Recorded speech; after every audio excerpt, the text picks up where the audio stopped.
Hello friends, welcome back to the money video guys and my YouTube channel guys. Today again we are going to talk about guys, how can we off guys Samsung phone Wi-Fi calling. Friends, you want to off guys your Samsung phone Wi-Fi calling. So man, how can you off it today friends? I will show you. I will tell you in this video. So before starting video friends, first of all go and subscribe the channel guys. Click the bell icon, like the video. Friends, now let's see how can we off guys Samsung phone Wi-Fi calling.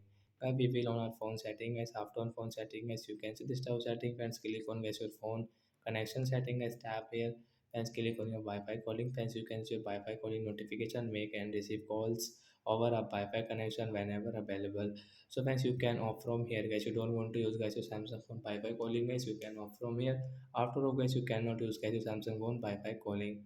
So like that guys, we can off guys phone Wi-Fi calling. So that's it guys. Thanks for watching the video guys. I hope friends you understood how to off Samsung phone Wi-Fi calling. So bye bye friends. Thanks for watching the video guys.